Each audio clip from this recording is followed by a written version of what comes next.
just want to update everybody on my last Botox video.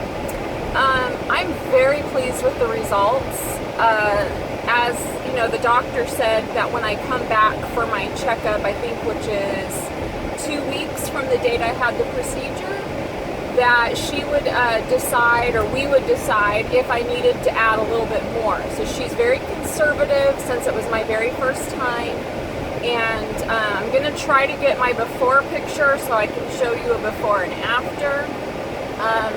But when I used to raise my eyebrows, my whole forehead had wrinkles all the way across.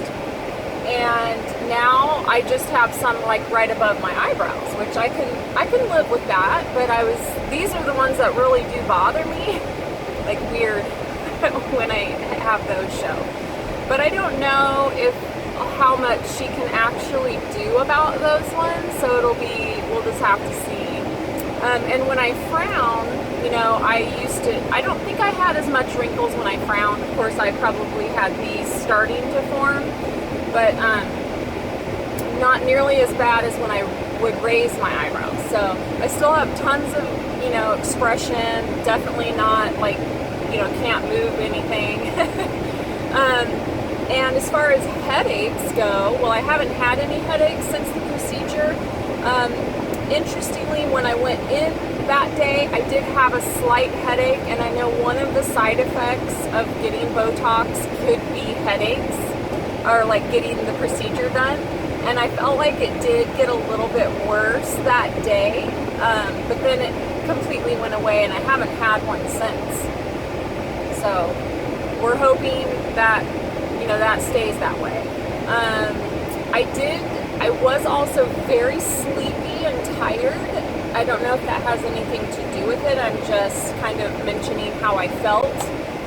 That day I was very sleepy and tired, and even the next day I think I felt a little sleepy and tired.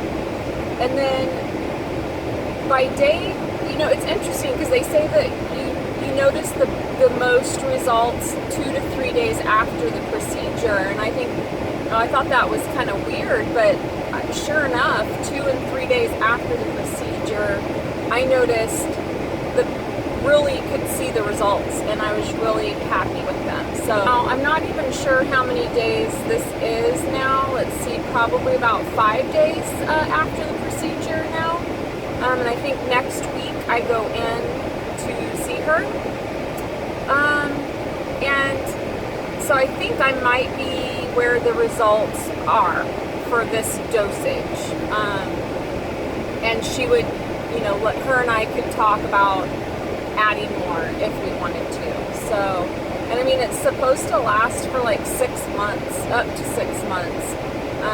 She said she has a very slow metabolism, so she doesn't have to get hers done as often, like every 6 months, which is really nice. And I have a very slow metabolism, so maybe I won't have to have it done as often.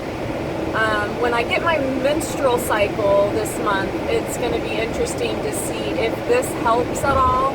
I maybe didn't time it as good. Like maybe I should have had that done like a week, or maybe like a week right before my cycle, to see if, you know, it really helped. But we'll just see. We'll just see how it goes this month. But yeah, so there's my update so far. I think we're about day 5. I need to look up the date and see when I actually went in, and let you know where we are. I wanted to do like stage pictures, you know, day 2, day 3, day 4, and I'm just so bad at doing that. I slack off, so I didn't do it, but I will hopefully, because she took a picture, a before picture, before I had the procedure done, and so I'm pretty sure I can get a copy of that, and then I can at least do like a before and then an after, so you can see. But overall, I mean, I would absolutely 100% do it again. The pain was like nothing. It didn't hurt really at all. I mean, I've been through procedures that hurt way worse. A dental cleaning would hurt worse than this. So, you know, no problem there whatsoever. So anyway, guys, that's my update on my first Botox experience. I've joined the club. We'll see how this goes over the next 6 months and if I do it again, and I will let you know.